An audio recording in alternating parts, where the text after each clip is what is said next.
Part 1. The Assembly. The morning started like any other Tuesday at Riverside High School. Students dragged themselves through the hallways, still half asleep, clutching their coffee cups and backpacks. But today was different. Today was Assembly Day, and nobody liked Assembly Day.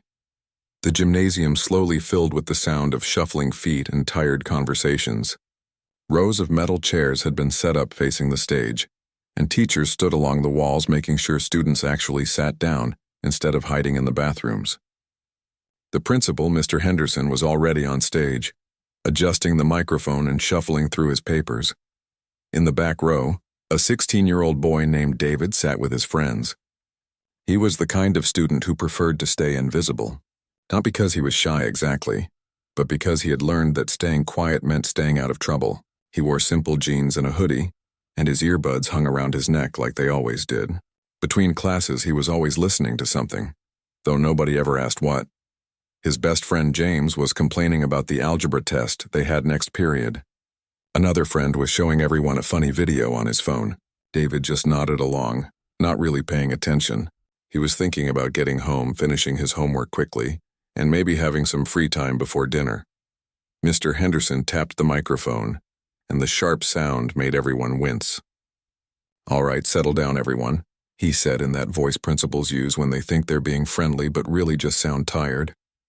The gymnasium slowly got quieter, though whispers still bounced around the room. "I have some exciting announcements today," Henderson continued. "As many of you know, our annual talent showcase is coming up in 3 weeks. This is a chance for students to display their abilities, whether that's singing, dancing, comedy, or whatever else you think counts as talent these days." A few students laughed. Most just stared at their phones under their laps, trying not to get caught. Henderson went on about the rules and the sign-up sheet and how important school spirit was. David zoned out, like most people did during these assemblies. He was planning his afternoon in his head. Homework first, maybe watch something, maybe just sit in his room with the door closed. Then Henderson said something that made David's stomach drop. "Now, I've been thinking," the principal said, walking to the edge of the stage. "Our school orchestra is looking for new members. We need more diversity in that group. It's mostly the same kids year after year, you know?" David didn't like where this was going. Something about the principal's tone had changed. There was this weird cheerfulness to it, like he thought he was about to say something clever. Henderson scanned the auditorium, his eyes moving across the sea of faces. Then they stopped. They stopped right on David. "You there in the back," Henderson said, pointing directly at him. "Young man with the hoodie. What's your name?" David's heart started pounding. Everyone turned to look at him. Hundreds of eyes all at once. His friends looked confused. James whispered, "Just say your name, man."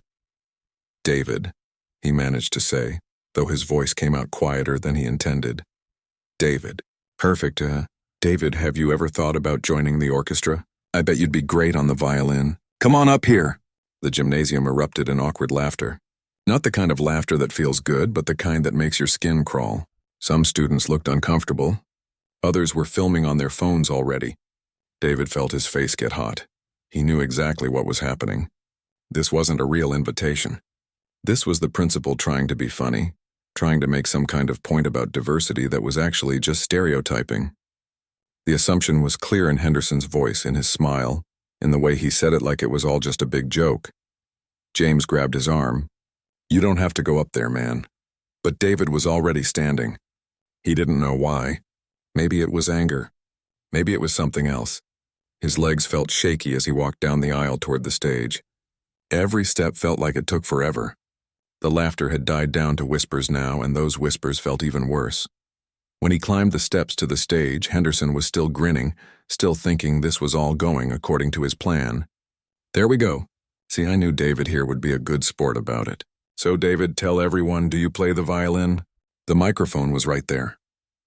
David could have said no, could have walked away, could have made Henderson look like the fool he was being, but instead, David looked the principal right in the eye and said something that nobody expected. "Do you have a violin I could borrow?" The smile on Henderson's face flickered. Just for a second, there was confusion there. He clearly hadn't expected that response. "I'm sorry, what?" "A violin," David repeated, his voice steadier now. "If you want me to play, I need a violin. Now the gymnasium went completely silent. You could hear everything. Someone's phone buzzing, the squeak of a sneaker on the polished floor, a teacher coughing in the corner. Henderson's face went through several emotions at once: confusion, doubt. But then pride took over. He was too far into this now to back down. If he backed down, he'd look stupid. So instead, he turned to one of the music teachers standing near the side of the stage. "Mrs. Patterson, could you send someone to get a violin from the music room?" The music teacher looked like she wanted to say something, maybe to stop this whole thing, but she just nodded and sent a student running. Everyone watched the kid disappear through the gymnasium doors. Now David was standing alone on stage. Henderson had stepped back, arms crossed, wearing an expression that said he was waiting to be proven right. The students in the audience didn't know what to do. Some were still filming. Others were texting furiously. David's friends in the back row looked worried. 5 minutes felt like 5 hours. David just stood there, not moving, barely breathing. He could feel the weight of every single person in that room watching him, judging him, waiting to see him fail. In the back row, James was gripping his chair so hard his knuckles were white. He knew something nobody else did. He knew David's secret, but he kept his mouth shut, trusting his friend, hoping this would turn out okay. The doors opened again and the student came back carrying a violin case.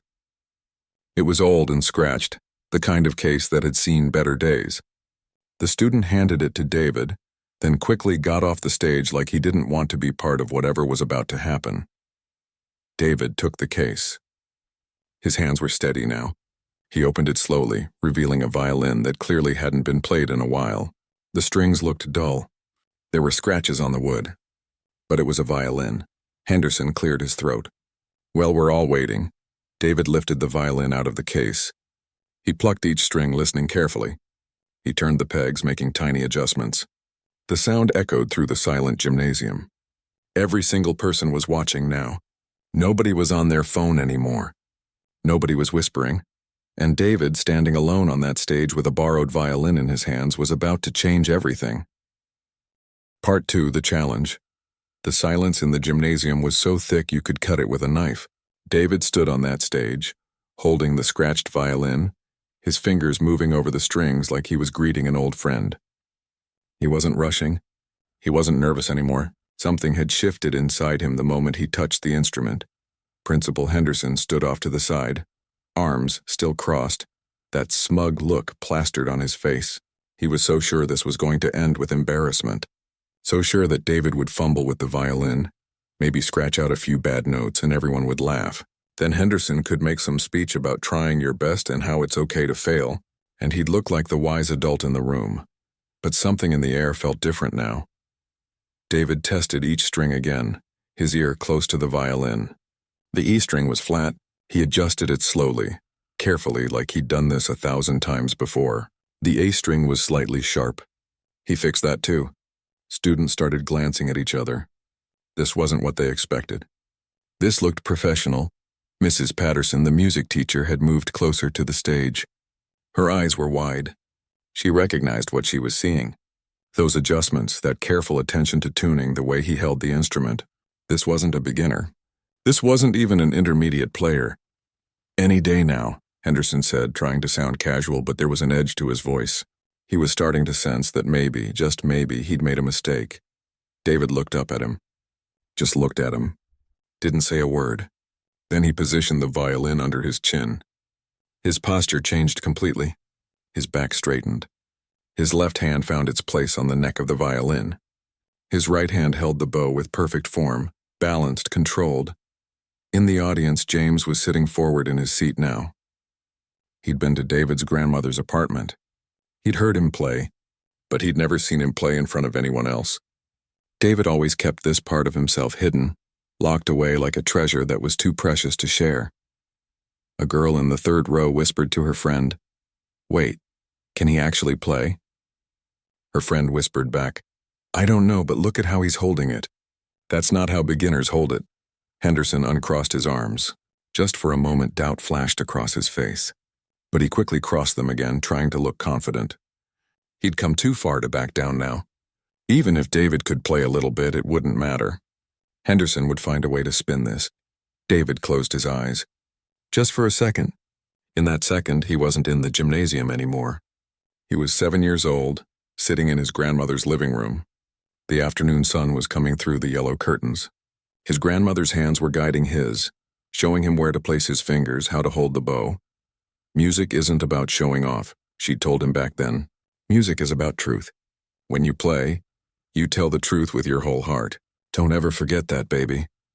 He'd promised her he wouldn't, and he'd kept that promise for years. Never played at school, never mentioned his training, never tried to impress anyone. Music was private, something sacred between him and his grandmother. But she was gone now. Had been gone for 6 months. And in those 6 months, David hadn't touched his violin once. It sat in its case in his closet, and every time he walked past it, his chest got tight. The grief was too much. The silence where her voice used to be was too loud. David opened his eyes. The gymnasium came back into focus. All those faces staring at him. Henderson waiting to be proven right. The phone cameras recording everything. And David made a choice. He lifted the bow to the strings. The very first note he played cut through the air like light through darkness.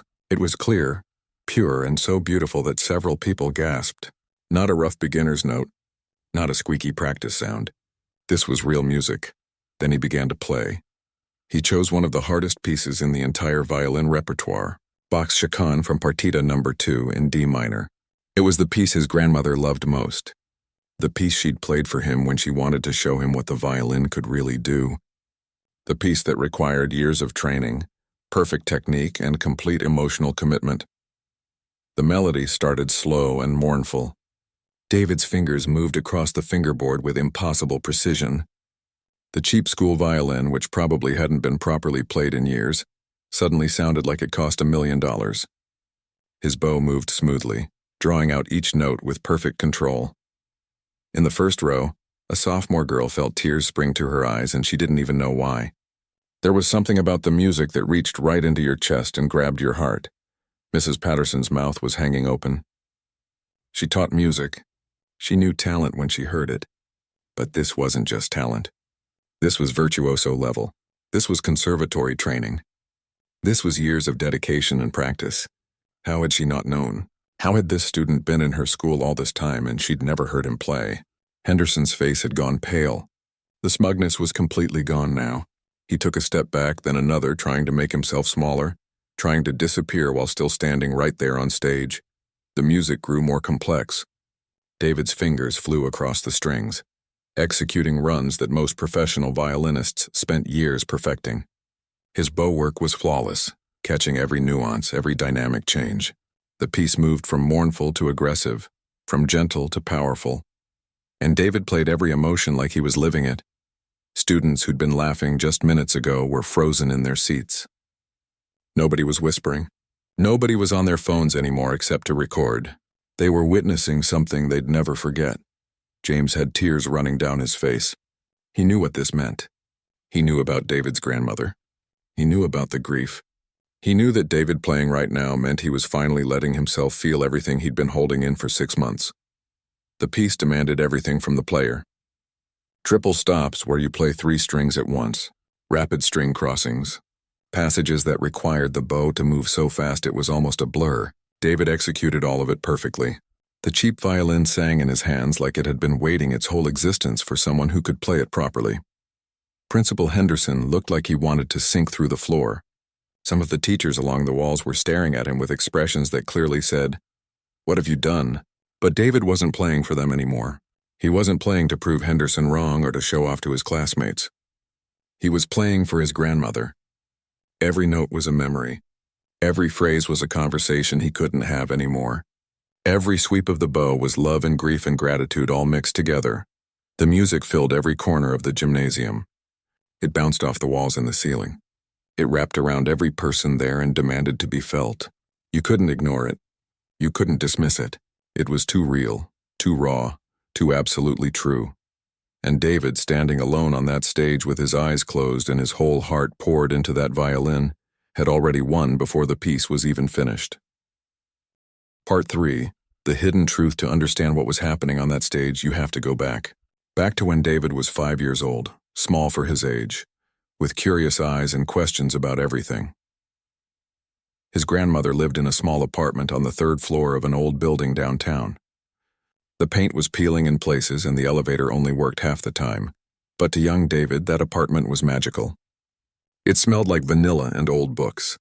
The walls were covered with pictures from before he was born.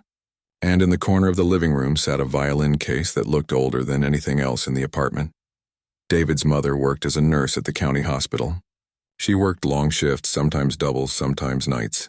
Money was always tight. There was never extra for music lessons or fancy instruments or anything that wasn't absolutely necessary. But David's grandmother had a different kind of wealth.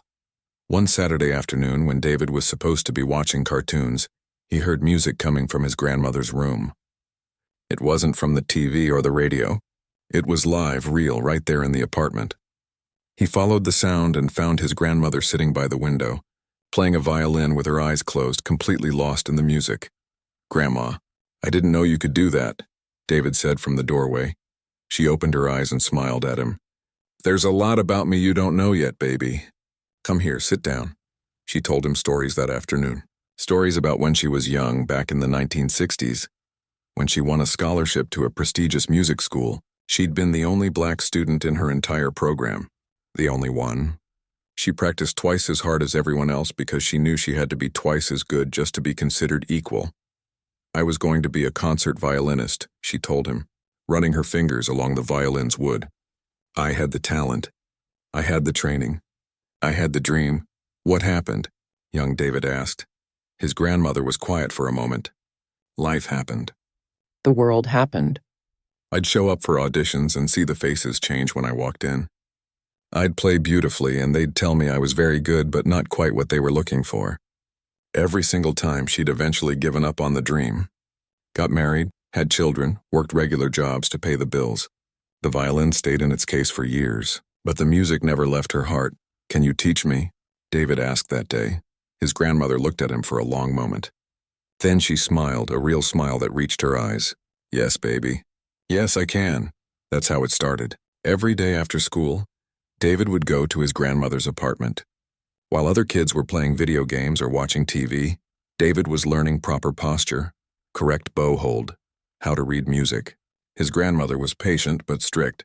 She taught him the right way, the classical way, the way she'd been taught. "Why don't you ever play in front of people?" David asked her once when he was about 8 years old. "Because I learned that the world doesn't always appreciate what it should," she said.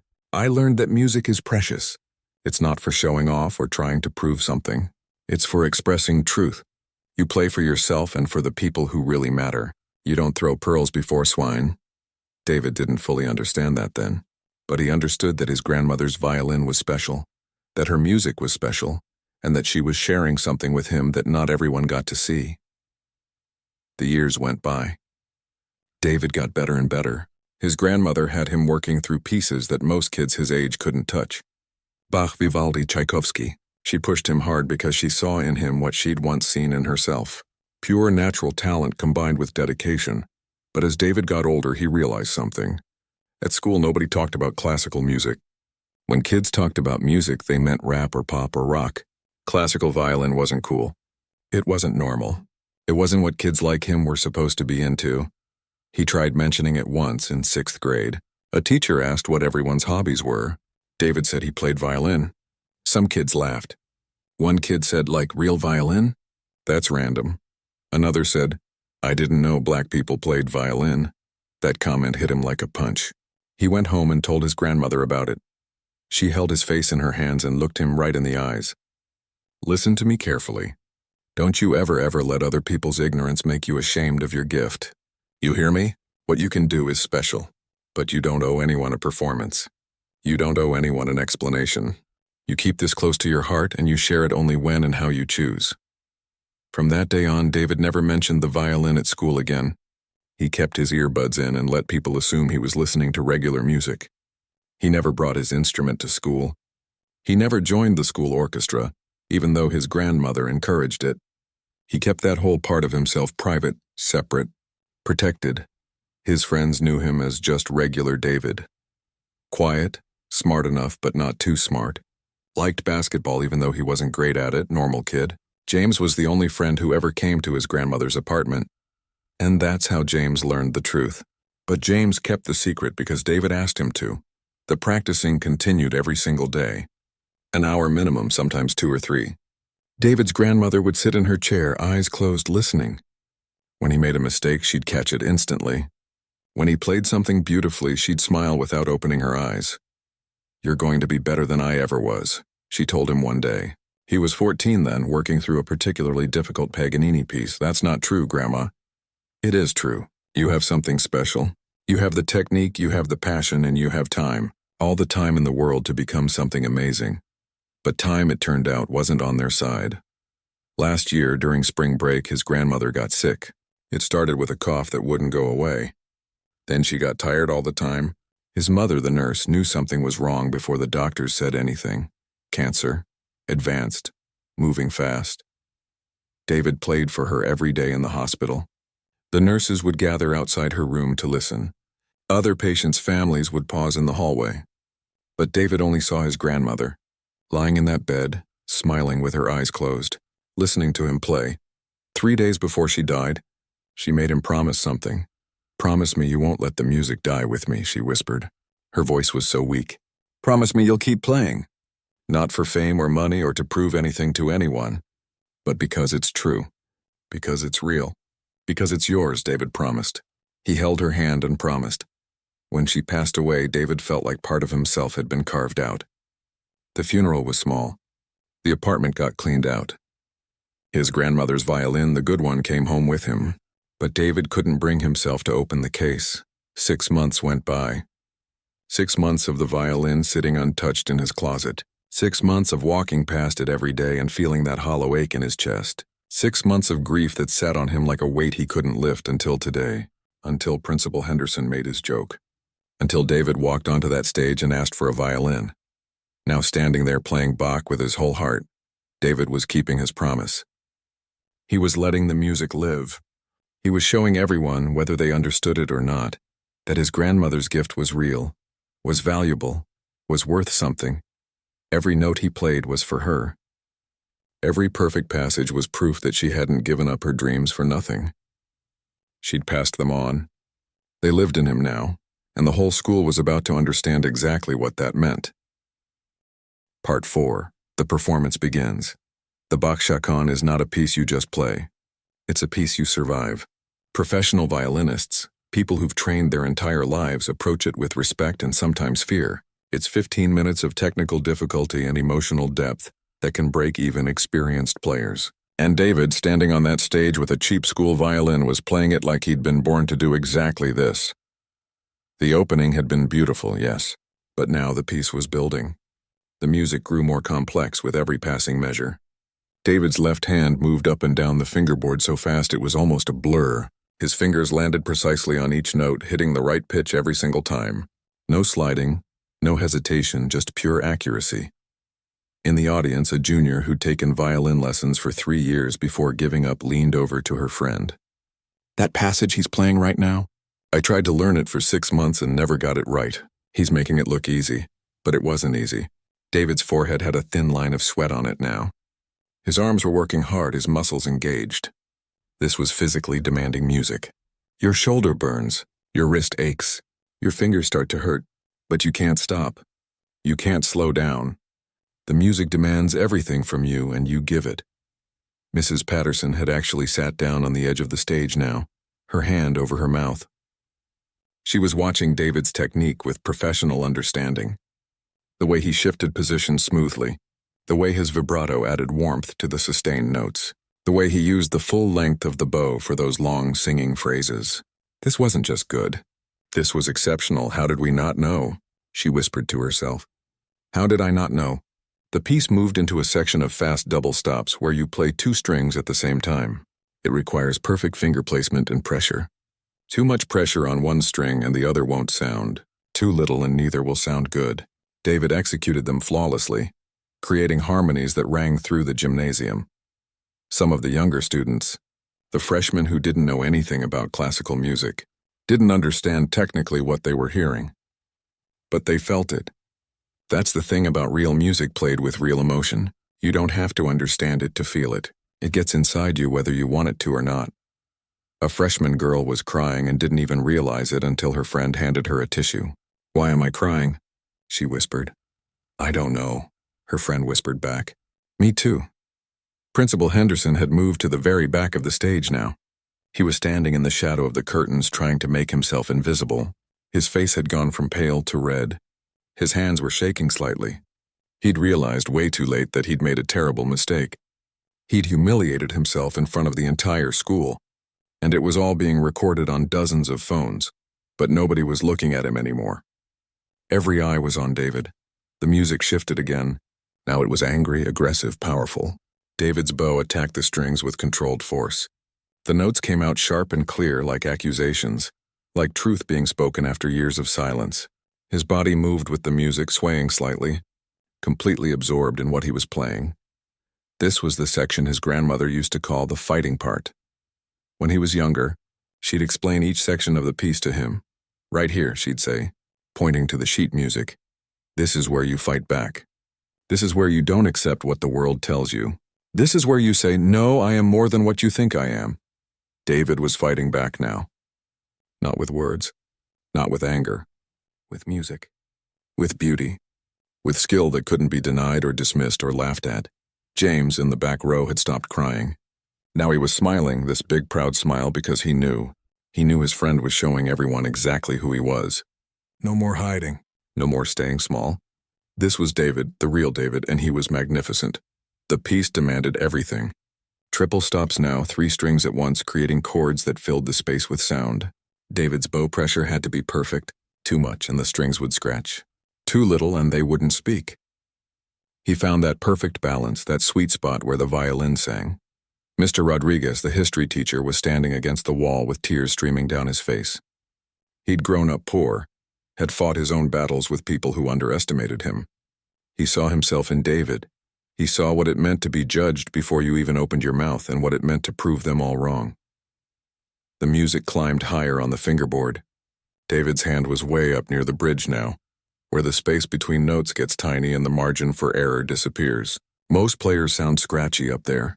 David sounded clear and pure, hitting every note in tune, making it look natural.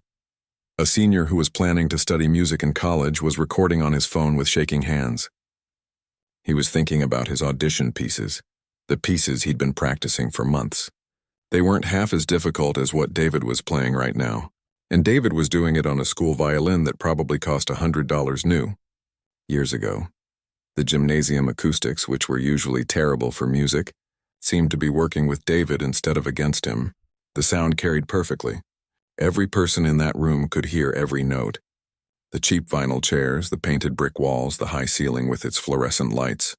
All of it was channeling the sound, amplifying it, spreading it. David's eyes were still closed. He wasn't seeing the audience anymore. He was somewhere else. He was in his grandmother's living room with the yellow curtains. He was sitting in her hospital room, playing while machines beeped in the background. He was 7 years old, learning his first scale. He was 14, performing the Paganini. He was every age at once, every memory layered on top of each other, all of it coming through his fingers and the bow and the violin. The piece moved into a gentler section. After all that power and aggression, Bach gives you moments of tenderness. The melody became sweet, almost like a lullaby. David's bow moved slowly, drawing out each note, letting it breathe. This was the section his grandmother called the remembering part. Here you remember why you fight, she'd told him. You remember what's worth protecting. You remember love, and David remembered. He remembered her hands guiding his when he was small. He remembered her voice humming along when he practiced. He remembered the way she smiled when he got something right. He remembered the weight of her hand on his shoulder, proud, warm, steady. The audience felt the shift in the music. After being taken on this intense emotional journey, they were being given a moment to breathe, to feel, to process. And in that moment, everyone in that gymnasium understood they were witnessing something they'd never forget. This wasn't just a performance. This was a revelation. This was a truth being spoken in a language older and deeper than words. And it was coming from someone they'd completely underestimated, someone they thought they knew, someone who'd been invisible until today. David opened his eyes for just a moment. He saw the audience, really saw them for the first time since he'd started playing. He saw the tears. He saw the shocked faces. He saw Principal Henderson hiding in the shadows. He saw James in the back row smiling. Then he closed his eyes again and returned to the music. Because the piece wasn't done, and neither was he. Part 5. The Transformation.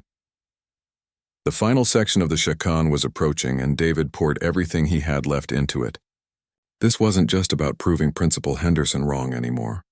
This wasn't even just about honoring his grandmother, though that was part of it. This was about 6 months of silence being broken, 6 months of grief that had been locked inside him, trapped, suffocating him. The music was letting it out. His bow flew across the strings in rapid passages that required years of training to execute. The notes came so fast they almost blurred together, but each one was distinct, clear, perfectly in tune. His fingers moved like they had a mind of their own, muscle memory taking over, letting the music flow through him without thought. There's a moment in the piece where everything comes together. All the themes that have been building throughout the entire 15 minutes converge into this massive, powerful statement. It's the climax, the moment where the composer demands everything from the player. David hit that moment with full force. The sound that came out of that cheap violin was impossible. It shouldn't have been able to produce that kind of volume, that kind of richness. But with David playing it, the instrument became something more than the sum of its parts. It became a voice, and that voice was crying out, celebrating, grieving, triumphing all at once. In the third row, a sophomore boy who'd been one of the ones laughing at the beginning was sitting perfectly still, barely breathing. His phone was recording, forgotten in his hand. Later, he'd post this video and it would go viral. But right now he was just watching, stunned, completely transformed by what he was hearing. Mrs. Patterson was openly crying now. She'd taught music for 20 years. She'd heard talented students before. But this was different. This was someone who didn't just play music. This was someone who lived it, breathed it, bled it. She was watching a calling being fulfilled right in front of her eyes. The piece demanded more, longer bow strokes that had to be perfectly controlled from the very beginning to the very end. David's right arm was burning now, his shoulder screaming, but he didn't slow down. You don't slow down in the chaconne. You give it everything until the very last note. David's face was the picture of concentration and emotion mixed together.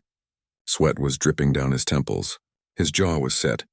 But there was also something peaceful there, something settled, like he'd found something he'd lost. Like he'd come home after being away too long. The music told a story without words. It spoke of struggle and beauty existing side by side. It spoke of pain that doesn't destroy you but makes you stronger. It spoke of love that continues even after loss. Every single person in that gymnasium was hearing their own story in the music, seeing their own struggles reflected back at them. A teacher in the back, Ms. Johnson, who'd been teaching at Riverside for 30 years, was shaking her head slowly in wonder. She'd seen thousands of students come through these halls. She'd seen talent shows and performances and assemblies. But she'd never seen anything like this. Never seen a moment where time seemed to stop and everyone present knew they were part of something important. Principal Henderson wasn't visible anymore. He'd actually left the stage completely, slipping out through the side door. His absence was noticed by some, but most people couldn't look away from David long enough to care where Henderson had gone. The music built higher and higher. David was playing in the highest position on the fingerboard now, where the notes are so close together that the smallest error would be obvious. But there were no errors. His fingers knew exactly where to go. His grandmother's training had been thorough, perfect, complete. When you play in the high positions, she'd told him once, you have to trust yourself completely. There's no time to think up there. You either know it or you don't. Your fingers have to remember what your mind might forget. His fingers remembered. They remembered every lesson, every correction, every time she'd stopped him and made him do it again until it was right. They remembered her patience and her standards and her belief that he could be great. The piece moved into its final section. This was the resolution, the place where all the chaos and beauty and struggle found peace. The melody became simple again, like it had been at the beginning but transformed by everything that had come before it. It was the same but different, forever changed by the journey. David felt it happening inside him too. The grief that had been crushing him for 6 months was still there, but it felt different now. Lighter somehow. Not gone, never gone, but bearable. His grandmother was still gone. That would never change. But the music proved she wasn't really gone. She lived in every note he played. She lived in his fingers and his bow arm and his understanding of what music could do. The final notes approached. David knew them by heart. He'd played this ending hundreds of times in his grandmother's apartment, in his room, in the hospital. But he'd never played it like this. Never with this much meaning. Never with this much at stake. The gymnasium was so quiet you could hear people's breathing. Nobody moved. Nobody whispered. Everyone was leaning forward slightly, waiting for the resolution, needing it the way you need air. David played the final phrase. It started strong, then softened, then grew again, building to the very last note. His bow moved slower now, drawing out the sound, making it last, making it matter. And then, with perfect control and timing, he played the final note. It rang out clear and true, holding in the air for what seemed like forever. David held the bow on the string, sustaining it, letting it sing. His eyes were still closed. His whole body was still except for the tiny vibrato in his left hand that made the note shimmer and glow. Then slowly he lifted the bow from the string.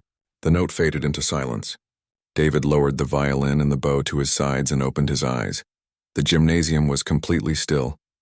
Nobody moved. Nobody breathed. The silence was so complete it was almost louder than the music had been.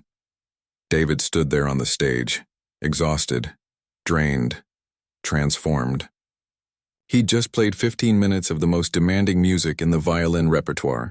He'd poured out 6 months of grief and a lifetime of hidden passion. He'd honored his grandmother's memory and kept his promise to her. He'd shown everyone who'd ever underestimated him exactly who he really was. The silence stretched on. 1 second, 2 seconds, 3. David started to lower the violin, ready to put it back in its case and walk off the stage, ready to return to being invisible again. But then something happened. Something that changed everything one more time. Mrs. Patterson stood up. She was the first. Tears were streaming down her face and she was standing, and then she was clapping. Not polite applause. Real clapping. Strong and steady and full of emotion. For a heartbeat, she was alone. Then a student in the front row stood up. Then another. Then James in the back row shot to his feet, clapping so hard his hands hurt. Then it was like a wave rolling through the gymnasium. Row by row, section by section, everyone stood up. Within seconds, the entire auditorium was on its feet. The applause was thunderous, overwhelming, shaking the walls. Students were clapping and cheering, and some were crying. Teachers were clapping with their hands over their heads. The sound was deafening. David stood on that stage holding the violin, completely shocked. This wasn't what he'd expected. He hadn't known what to expect, but it wasn't this. Not this outpouring of emotion and appreciation and respect. Someone started yelling, "Bravo!" And then others picked it up. The word echoed through the gymnasium over and over. Students were recording on their phones, capturing this moment. The standing ovation went on and on. Nobody sitting down, nobody stopping. David's eyes filled with tears. Not sad tears this time. Something else. Something like relief and vindication and grief and joy all mixed together. He looked out at all those faces, all those people clapping for him, and he finally understood what his grandmother had meant. When you play the truth, she'd told him, people will feel it. They might not understand it. They might not be able to explain it, but they'll feel it in their bones. And that's what matters. They felt it. All of them. Everyone in that gymnasium had felt something real, something true, something that cut through all the noise and distraction and nonsense of regular life. They'd felt what music could do when it was played with complete honesty. The applause continued. David carefully placed the violin and bow back in the case, treating them with respect even though it was just a cheap school instrument. His hands were shaking. His legs felt weak. He'd given everything he had, and these people were giving something back. Recognition, appreciation, understanding. Part 6, the standing ovation. The applause showed no signs of stopping. If anything, it was getting louder. Students were whistling now, cheering. Some were even stomping their feet. The metal chairs rattled with the vibrations. The whole gymnasium felt alive with energy that hadn't been there 10 minutes ago. David closed the violin case and stood there, not sure what to do next. In all his years of playing, all those hours in his grandmother's apartment, he'd never played for a crowd. Never experienced this. The few times people had heard him in the hospital or when James came over, they'd listened quietly and maybe said something nice afterward. But this was different. This was hundreds of people telling him all at once that what he'd done mattered. Mrs. Patterson was trying to wipe her eyes with one hand while still clapping with the other. She'd have to completely reevaluate everything she thought she knew about her students. How many others were out there, hiding their talents, keeping their gifts private? How many had she missed? In the back row, James was clapping so hard his palms were red and stinging. He was laughing and crying at the same time. He'd kept David's secret for years, and part of him had always wondered if David would ever let people see this side of him. Now everyone knew. Everyone saw. And James was so proud he thought his chest might burst. The sophomore who'd made the comment about black people and violins back in 6th grade was standing there clapping, his face red with shame. He didn't even remember saying it, but he remembered the feeling behind it, the assumption, the stereotype. And David had just shattered all of that with 15 minutes of pure skill and passion. Some students were posting on social media in real time, their thumbs flying over their phone keyboards even while they clapped. You're not going to believe what just happened at school. This kid at my school just played violin like a literal professional. I'm crying in assembly and I'm not even embarrassed about it. The videos were already starting to spread. Students tagged their friends. They shared to their stories. They uploaded to every platform they had. Within minutes, people who'd never set foot in Riverside High School were watching David's performance. Vice Principal Mrs. Clark had to step onto the stage. The applause was still going, but she needed to take control before things got too chaotic. She was a practical woman, organized, always following the schedule. But even she looked shaken by what had just happened. She waved her hands, trying to get everyone's attention. It took a full minute before the applause finally started to die down. People sat reluctantly, like they didn't want this moment to end. The energy in the room was still electric. David used that moment to step back from center stage. He picked up the violin case and started walking toward the steps. He just wanted to get back to his seat, to disappear again, to process everything that had just happened. But Mrs. Clark stopped him. "Wait, please," she said, her voice cracking slightly with emotion. She turned to the audience. "I think we all just witnessed something extraordinary. David, would you mind staying for a moment?" David froze on the steps. All those eyes were on him again, but it felt different now. Not judgmental, not mocking, just watching, waiting, appreciating. "I've been at this school for 15 years, Mrs. Clark continued, and I have never ever seen anything like what we just experienced. David, where did you learn to play like that?" David was quiet for a moment. Then, in a voice that was soft but clear enough for the microphone to catch, he said, "My grandmother taught me. Your grandmother must be an exceptional teacher." "She was," David said, and his voice broke slightly on the past tense. "She passed away 6 months ago." The gymnasium went quiet again. That explained something about the performance, the raw emotion that had been so present in every note. People understood now. This hadn't just been about proving Principal Henderson wrong. This had been about grief and love and loss. Mrs. Clark's expression softened. "I'm so sorry for your loss. Thank you for sharing her gift with us today. Thank you for sharing your gift with us." More applause started, but it was different this time. Softer, more respectful. The kind of applause that says, "We see you, we understand," instead of just, "That was impressive." David nodded and finally made his way off the stage. Walking back to his seat felt like walking through water. Everything seemed to be moving in slow motion. Students reached out to touch his shoulder as he passed, to say something to him, to connect with him somehow. He heard fragments of words. "That was amazing. Dude, I had no idea. You made me cry." When he got back to his row, James grabbed him in a hug. Just grabbed him and held on. Neither of them said anything. They didn't need to. The assembly should have continued. Mrs. Clark was trying to get back to the announcements, trying to return to normal. But nothing felt normal anymore. How could it? How could you go back to talking about the talent show sign-up sheet after what had just happened? Some teachers were already leaving, slipping out the back doors. They needed a moment to process, to think, to figure out what this meant. Mr. Rodriguez went straight to the faculty bathroom and splashed water on his face, trying to pull himself together. Principal Henderson never came back to the stage. He'd actually left the building entirely, got in his car and drove home. His hands were shaking too badly to stay. He knew what was coming. He knew the videos were already out there. He knew he'd made a mistake that couldn't be unmade. Mrs. Clark finally dismissed the assembly early. There was no point trying to continue.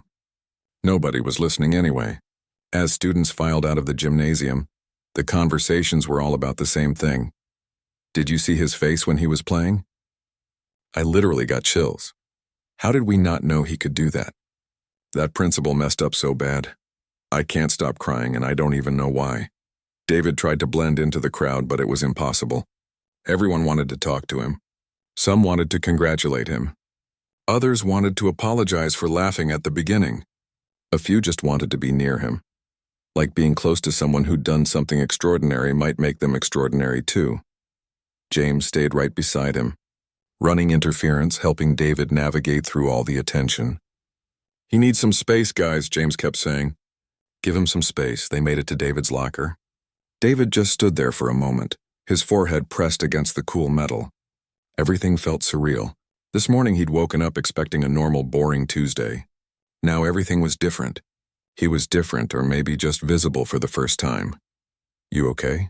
James asked quietly. David was quiet for a long moment. Then he said, I think so. I don't know. That was, yeah, James said. That was. David's phone was buzzing in his pocket. Text messages were flooding in. People he barely knew were messaging him. His mother had texted, someone just sent me a video from your school. Call me immediately. There were messages from cousins, from his grandmother's old friends, from people he'd never expected to hear from. The school day continued, but nothing felt normal. In every class David walked into, everyone stared. Teachers didn't know whether to mention what happened or pretend it hadn't. Most chose something in between, giving him a meaningful look or a nod that said, I saw, and it mattered. By lunch, the videos had gone viral beyond just the school. They were spreading across the city, across the state. Local news stations were already reaching out to the school for comment. Students' performance exposes principal's prejudice was trending on social media. Music blogs were picking it up. Professional musicians were sharing it, adding their own commentary about the level of skill on display. David sat with James at their usual lunch table. But it wasn't usual anymore. Other students kept coming up, wanting to sit with them, wanting to be part of whatever this was. Some of them had never spoken to David before today.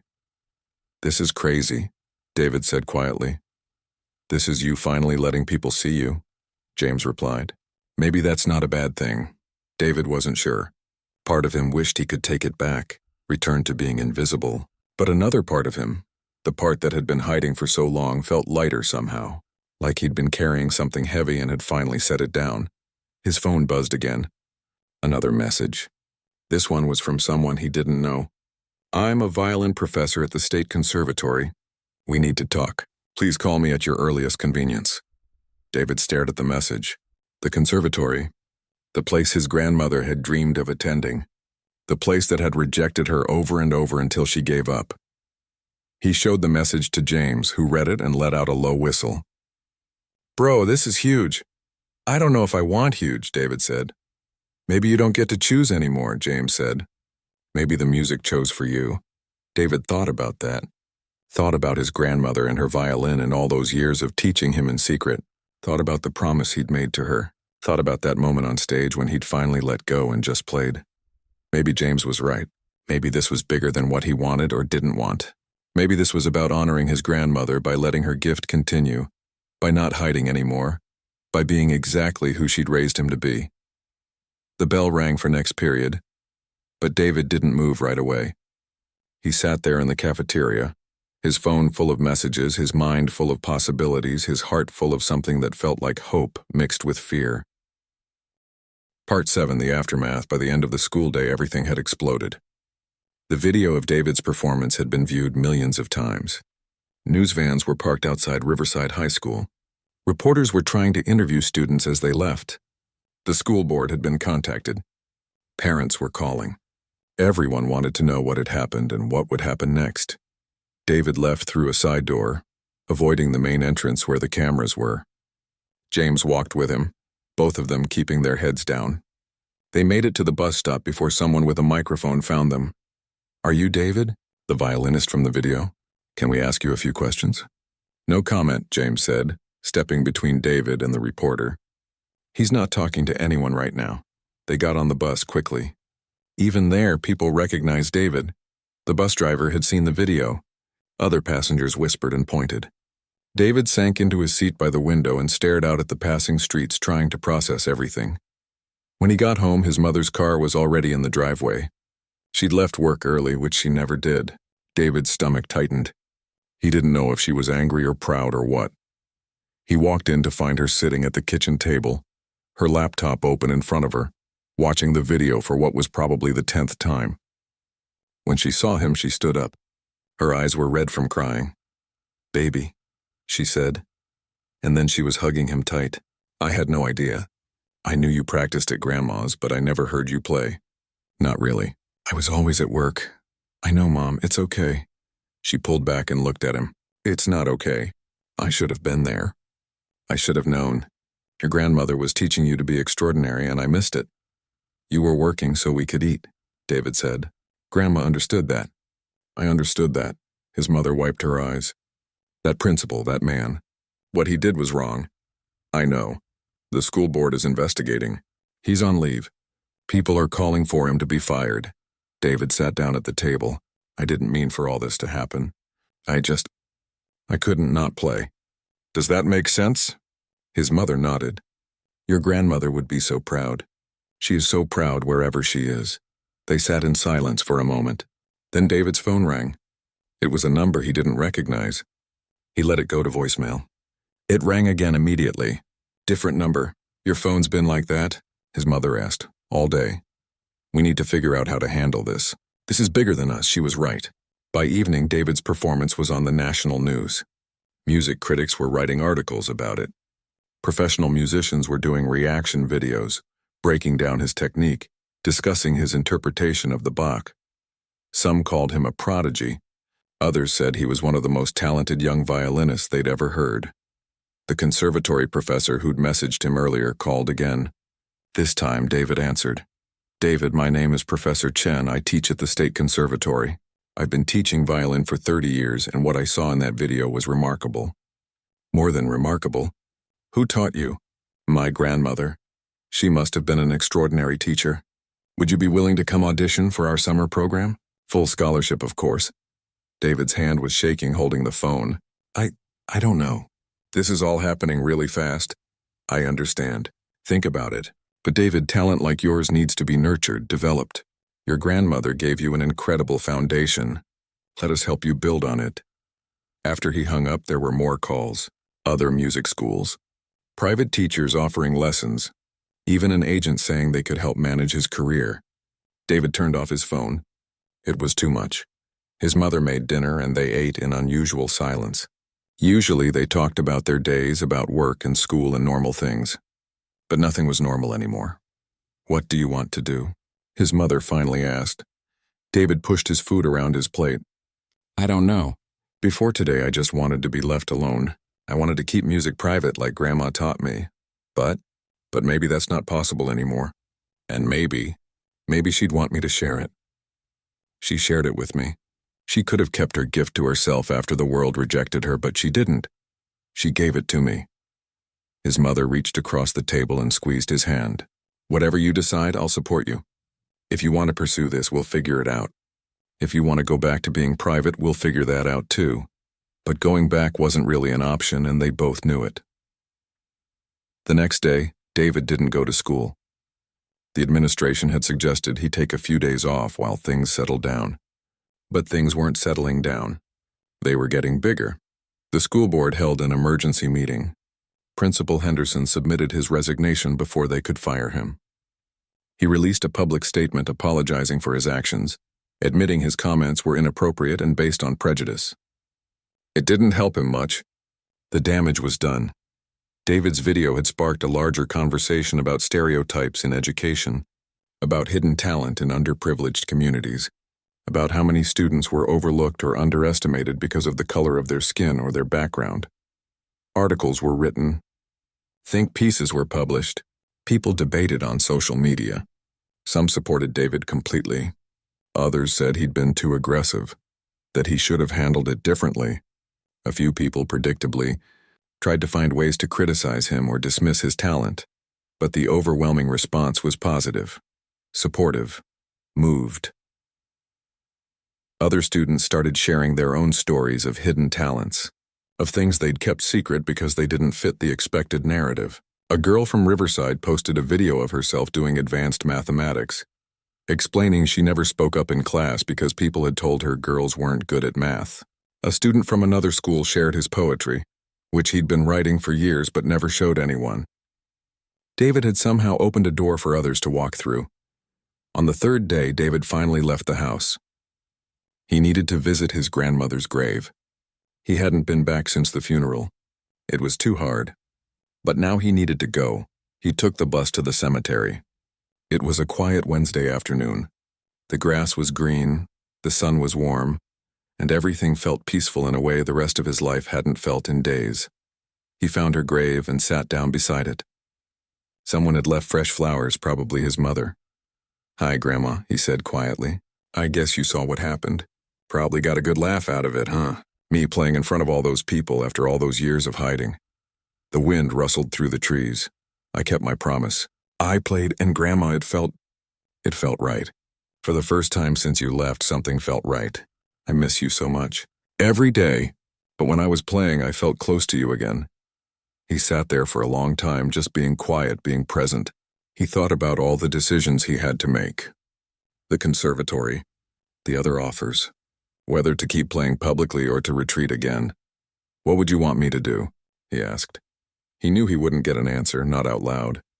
But he listened anyway, to the wind and the birds and the quiet. And in that quiet, he found his answer.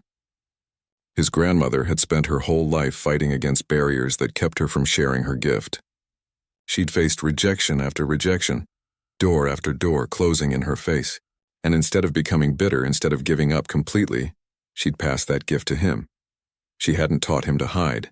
She'd taught him to protect what was precious until the right moment came to share it. Well, that moment had come.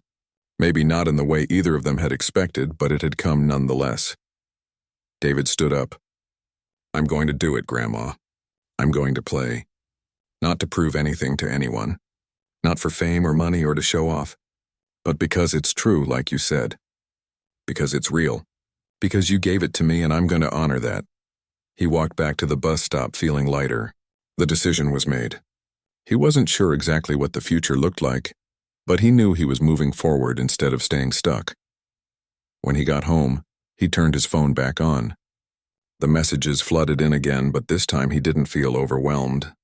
He scrolled through until he found Professor Chen's number. He called back. "Professor Chen, this is David about that audition. I'd like to come." The professor's voice brightened immediately. "That's wonderful news. When can you come in?" They made arrangements, an audition for the following week. David hung up and sat on his bed, looking at his grandmother's violin case in the corner where he'd placed it after bringing it home from the hospital. He opened the case.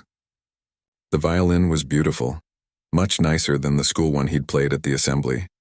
His grandmother had saved for years to buy it. It was the instrument she'd played when she was young, when she'd dreamed of concert halls. David picked it up and tucked it under his chin.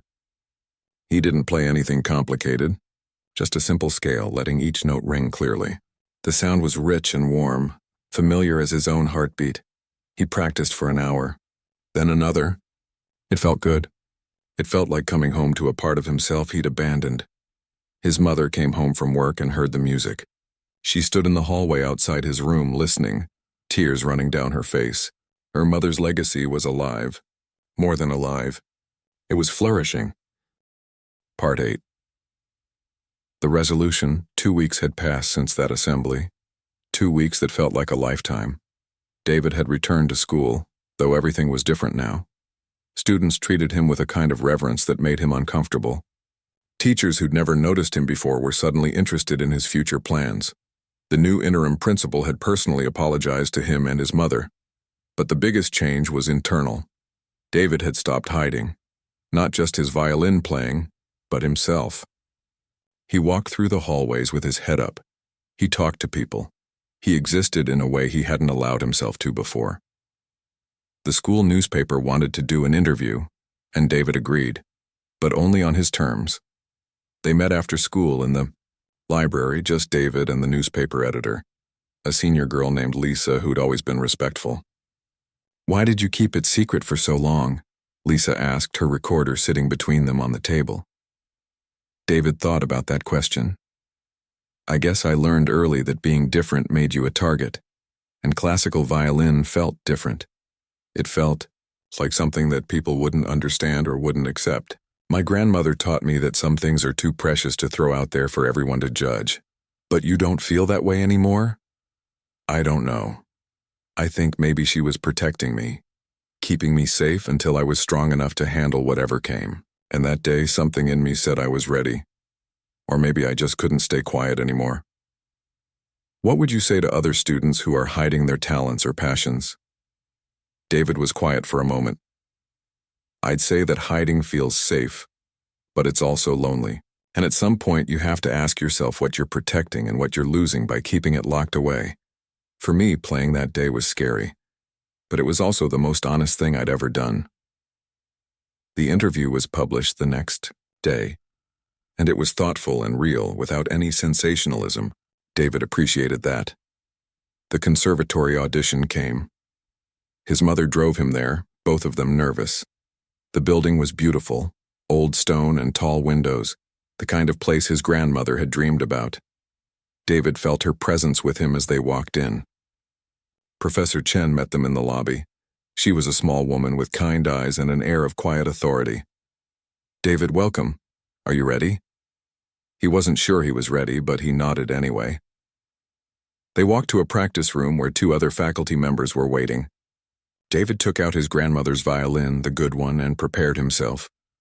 "Play whatever you'd like," Professor Chen said. David had thought about this moment all week. He could play something safe, something that would show his technical skill without being too risky, but that wasn't honest. So he played the chaconne again, the same piece he'd played at the assembly, the piece that had started everything. This time was different, though. This time he wasn't playing through grief and anger and the need to prove something. This time he was just playing, letting the music be what it was, letting himself be who he was. When he finished, the 3 professors were silent for a moment. Then Professor Chen said, "David, your grandmother was right to teach you the way she did. You have something very special. Not just technical skill, though, that's certainly there, but you play with depth, with understanding that usually takes decades to develop. Does that mean? It means we'd be honored to have you in our summer intensive program. And after that, if you're interested, we'd like to talk about a full scholarship for our pre-college program." David felt his mother's hand squeeze his shoulder. He felt the weight and the gift of it all at once. The doors that had been closed to his grandmother were opening for him. Not because the world had changed completely, though maybe it had changed a little, but because she had prepared him. She had given him the armor and the wings he needed. "I'd like that," David said. "I'd like that very much." The weeks that followed were busy. David did practice more, but not obsessively. He balanced it with school and friends and normal teenage life. James was still his best friend, still the person who knew him best. But David had other friends now too, people who saw him clearly and liked what they saw. He performed occasionally, small venues usually for good causes. He played at a fundraiser for music education in underfunded schools. He played at a nursing home where residents reminded him of his grandmother. Each time, he tried to honor what she'd taught him, to play with truth and heart, not for show. The videos of his original performance continued to circulate. Every now and then, someone would recognize him from it. Some wanted to talk about it. Others just nodded in respect. David learned to accept both reactions gracefully. Principal Henderson never came back to Riverside. David heard he'd taken a job in another district, something in administration where he didn't interact with students much. David didn't hate him. He'd come to understand that Henderson's prejudice said more about Henderson's limitations than anything else. David had nothing to prove to that man anymore. Spring turned to summer. David started the conservatory program. It was intense and challenging and exciting. He was surrounded by other talented musicians, people who understood what it meant to be dedicated to your art.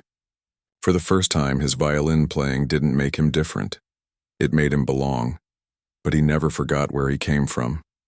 Never forgot those years in his grandmother's apartment, the patience and love she'd shown him. He kept a picture of her in his violin case, young and beautiful, holding her violin and smiling at the camera. One evening, near the end of summer, David's mother told him she had something to show him. She led him to the garage, to boxes they'd brought from his grandmother's apartment but never unpacked. Together, they opened them. Inside were programs from concerts his grandmother had attended. Reviews from newspapers, yellowed with age, mentioning her name when she was young and still performing. Letters from music schools, some rejecting her, others offering opportunities that she hadn't been able to take due to circumstances. And at the bottom of one box, there was a journal. His grandmother's journal. David opened it carefully, the pages brittle with age. The entries were sporadic, jumping years at a time. But one entry, dated just before she started teaching him, caught his eye. "I met someone who might understand," she'd written. "My grandson. He's only 5, but when he hears music, his whole face lights up. I see in him what I was, what I could have been. The world tried to tell me I didn't belong in concert halls. Maybe that was true. Maybe my purpose wasn't to play for thousands. Maybe it was to teach one. And maybe that one will go further than I ever could." David closed the journal, his vision blurred with tears. His mother was crying too.